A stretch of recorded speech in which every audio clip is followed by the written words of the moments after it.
بنے ان کے اندر سرما بھر کے اپنے جسم پر نام لکھوانا، پھول بنوانا، جانوروں کی تصویریں بنانا، کوئی بھی نشان اپنے جسم پر بنوانا، ان کو وشم کہا جاتا ہے۔ ایسا کرنے والوں پر بھی اور کروانے والوں پر بھی لعنت۔ لعن اللہ الواشمات والمستوشمات والواصلات والمستوصلات۔ واصلات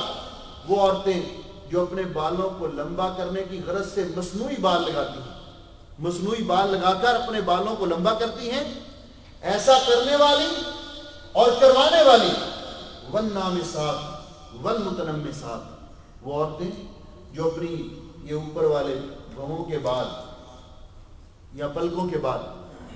یہ جو آنکھوں کے اوپر ہیں، ان کو اوپر اور نیچے سے اکھاڑ کر باریک کرتی ہیں، ایسا کرنے والی بھی اور کروانے والی بھی۔ والمتفلجات للحسن المغیرات لخلق اللہ، اور وہ عورتیں جو اپنے دانتوں کو باریک رگڑ کر باریک کرتی ہیں، درمیان میں ایک تو قدرتی طور پر اللہ نے فاصلہ پیدا کیا، یہ اللہ کی تخلیق ہے، لیکن ان کا فاصلہ نہیں ہے دانتوں کے درمیان، یہ دانتوں کو رگڑ کر دانتوں کے درمیان فاصلہ پیدا کرتی ہیں، حسن اور خوبصورتی کے لیے اللہ کی تخلیق کو چینج کرتی ہیں، بدلتی ہیں، ان پر بھی اللہ نے لعنت، رسول اللہ صلی اللہ علیہ وسلم نے لعنت۔ اسی طرح آپ نے کچھ ایسے لوگوں کا تذکرہ کیا، آپ نے فرمایا کہ مدینہ حرم ہے، مدینہ حرم ہے، حدود بتلا دی حرم کی، مدینہ حرم ہے، ایر پہاڑ سے لے کر سور پہاڑ تک، اور اس کے بعد فرمایا کہ جو شخص من احدث فیہا حدثا او آوى محدثا، جو مدینے کے اندر بدعات کو جاری کرے، مدینے کے اندر فساد برپا کرنے کی کوشش کرے، فعلیہ لعنۃ اللہ والملائکۃ والناس اجمعین، اس پر اللہ کی بھی لعنت ہے، فرشتوں کی بھی لعنت ہے، اور تمام لوگوں کی۔ اسی طرح آپ نے فرمایا، حضرت ابن عباس رضی اللہ تعالیٰ عنہ فرماتے ہیں کہ رسول اکرم صلی اللہ علیہ وسلم نے فرمایا من سب اصحابی، جو میرے صحابہ کو برا کہے، میرے صحابہ کو گالی دے، ان پر طعن و تشنیع کرے، فعلیہ لعنۃ اللہ والملائکۃ والناس اجمعین، اس پر بھی اللہ کی فرشتوں کی اور تمام لوگوں کی لعنت۔ اسی طرح کچھ ایسے اسباب جو عمومی طور پر ہمارے سامنے آتے ہیں اور ہم ان کو معمولی سمجھتے ہیں، نبی کریم علیہ السلام نے فرمایا اتقوا الملاعن الثلاث، تین چیزیں جو لعنت کا سبب بنتی ہیں ان سے بچو۔ جو شخص ان کا اعتقاد کرتا ہے لوگ اس پہ لعنت کرتے ہیں، اور یہ اس کا ذمہ دار خود ہوتا ہے۔ وہ تین چیزیں کیا ہیں؟ آپ نے فرمایا البراز فی قارعۃ الطریق، لوگوں کے راستے میں بول و براز کرنا، جو راہ گزر ہے اس میں بول و براز کرنا جس سے لوگوں کو تکلیف ہو، اور اس کے ضمن میں تمام وہ امور آتے ہیں جس سے لوگوں کو تکلیف ہوتی ہے۔ آپ کئی دفعہ آپ نے تجربہ کیا ہوگا کہ کوئی ایک آدمی جا رہا ہے، وہ سمجھتا ہے کہ بڑا پھرنے کا ہے اور گاڑی کو درمیان روڈ کے کھڑا کر دیتا ہے، پیچھے ٹریفک بلاک ہو جاتی ہے، حالانکہ راستے پہ سائڈ پہ کھڑا کر سکتا تھا۔ جب یہ اس طرح گاڑی کو پارک کرتا ہے تو آپ جانتے ہیں کتنے لوگ اس پہ لعنتیں بھیج رہے ہوتے ہیں۔ یہ لوگوں کے راستے میں رکاوٹ کا سبب بنا، لوگوں کو تکلیف پہنچی، ہر ایک نے اس کو برا کہا، کسی نے بددعا دی، کسی نے گالی دی، گویا کہ یہ خود اس کا سبب بنا۔ اسی طرح جو بھی ایسی چیز ہو، جبکہ دوسری طرف اس کا دوسرا پہلو بھی رسول اکرم صلی اللہ علیہ وسلم نے اجاگر فرمایا۔ آپ نے فرمایا میں نے ایک شخص کو دیکھا کہ وہ جنت میں بڑے مزے سے گھوم رہا تھا، میں نے پوچھا اس کے اعمال کیا تھے، تو مجھے بتایا گیا کہ لوگوں کی راہ میں، راستے میں ایک خاردار کانٹوں والی جھاڑی تھی، اس نے محسوس کیا کہ لوگوں کو اس سے تکلیف پہنچتی ہے، اس نے کاٹ کر وہ راستہ صاف کر دیا۔ اللہ کو اس کی اتنی ادا یہ پسند آئی کہ اللہ رب العزت نے اس کو جنت عطا کر دی۔ رسول اکرم صلی اللہ علیہ وسلم نے فرمایا الایمان بضع و سبعون شعبہ، ایمان کی 70 سے زیادہ شاخیں ہیں، سب سے اعلیٰ شاخ لا الہ الا اللہ کلمہ توحید ہے، وادناها، اور سب سے آخری اسٹیج ایمان کی اماطۃ الاذی عن الطریق، راستے سے تکلیف کو دور کرنا، لوگوں کی پریشانی کو ختم کرنا، راستے میں رکاوٹ جو لوگوں کے لیے تکلیف دہ ہے اس کو دور کرنا۔ اگر کسی آدمی کے دل میں اتنا بھی احساس باقی نہیں رہتا تو نبی علیہ السلام فرمایا سمجھ لو کہ اس کے سینے میں رائی کے دانے کے برابر بھی ایمان نہیں ہے۔ دوسری چیز جو لعنت کا سبب بنتی ہے، البراز فی قاریۃ الطریق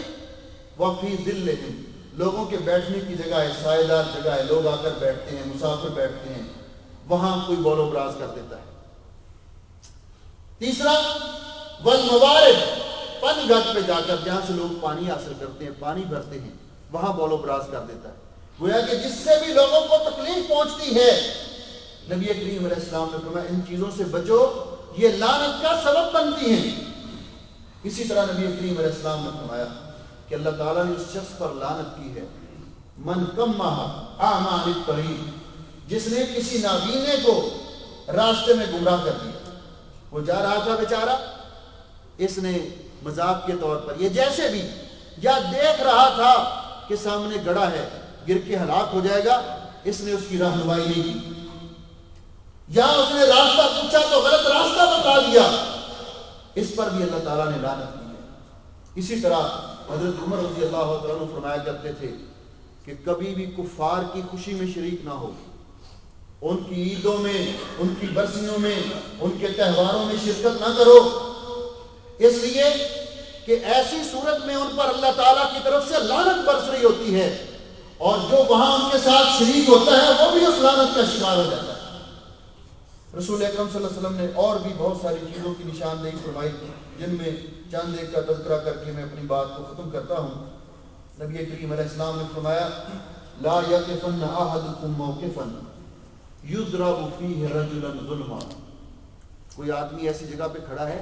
جہاں ظلم کرتے ہوئے کسی بندے کو مارا جا رہا ہے، لوگ مار رہے ہیں، ظلم کر رہے ہیں اس پر، یہ بھی وہاں کھڑا ہو کر دیکھ رہا ہے، اس کے لیے جائز نہیں کہ وہاں کھڑا، یا تو روکے یا وہاں سے چلا جائے۔ اگر یہ بھی کھڑا ہو کر یہ منظر دیکھتا رہا تو جتنے لوگ کھڑا ہو کر یہ منظر دیکھتے رہیں گے ان سب پر اللہ تعالیٰ کی طرف سے لعنت نازل ہوگی۔ اس لیے ہمیں کوشش کرنی چاہیے کہ ہم ایسے تمام اسباب اور ایسی تمام چیزوں سے بچیں جو اللہ تعالیٰ کی لعنت کا سبب بنتی ہیں اور اللہ کی رحمت سے دوری کا سبب بنتی ہیں، اور ایسے تمام امور کو اختیار کرنے کی کوشش کریں جو امور اللہ تعالیٰ کی رحمت کے حصول کا ذریعہ بنتے ہیں، اور اللہ سے دعا کریں کہ اللہ رب العزت ہمیں توفیق مرحمت فرمائے اور اپنی وسیع رحمت میں ہمیں ڈھانپ لے۔ لہٰذا استغفر اللہ لی ولکم ولسائر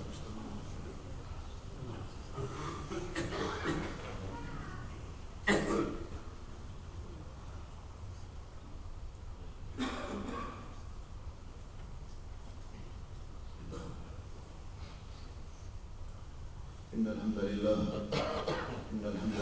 نحمده ونستعينه ونستغفره ونعوذ بالله من شرور أنفسنا ومن سيئات أعمالنا، من يهده الله فلا مضل له ومن يضلل فلا هادي له، وأشهد أن لا إله إلا الله وحده لا شريك له، وأشهد أن محمدا عبده ورسوله، أما بعد۔ رسول اکرم صلی اللہ علیہ وسلم نے چند اور چیزوں کا بھی تذکرہ فرمایا کہ جو چیزیں اللہ کی رحمت سے دوری کا سبب بنتی ہیں،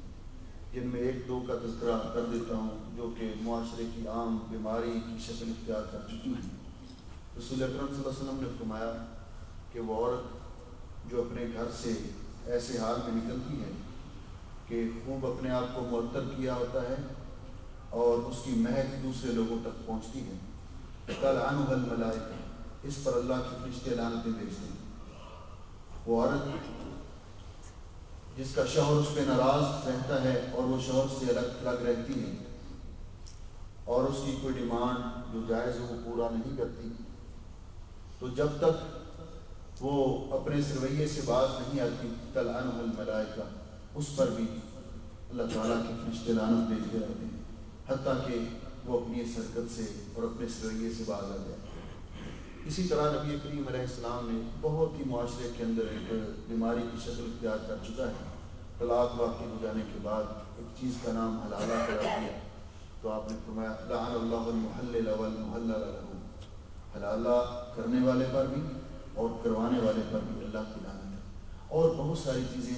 جن کی نشاندہی رسول اکرم صلی اللہ علیہ وسلم نے فرمائی، انشاءاللہ کسی فرصت میں ان کا تذکرہ کریں گے۔ بس مقصود یہ ہے کہ ان چند امور کا جن کا میں نے تذکرہ کیا کہ ہم ایسی اسباب سے اور ایسی کوتاہیوں اور کمیوں سے بچیں کہ جو اللہ کی ناراضگی کا اور اللہ کی رحمت سے دوری کا سبب بنے۔ اللہ کی رحمت کے دروازے بہت وسیع ہیں۔ اللہ کی رحمت اللہ کے غضب پر حاوی ہے اور غالب ہے۔ انسان تھوڑی سی کوشش کرے تو اپنے رب کی رحمت کو حاصل کر سکتا ہے، اور توجہ کی ضرورت ہے۔ اللہ ہمیں عمل کی توفیق بخشے۔ ایک تو اعلان ہے، انشاءاللہ العزیز اس جمعرات کو قرطبہ میں ماہانہ پروگرام ہے، اور ہماری یہ خوش قسمتی ہے کہ محترم قاری صہیب احمد میر محمدی صاحب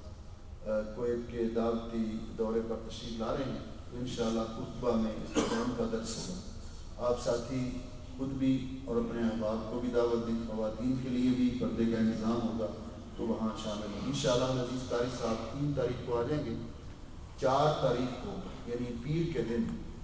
قاری صاحب کا درس ہوگا مسجد نگاہ العدوانی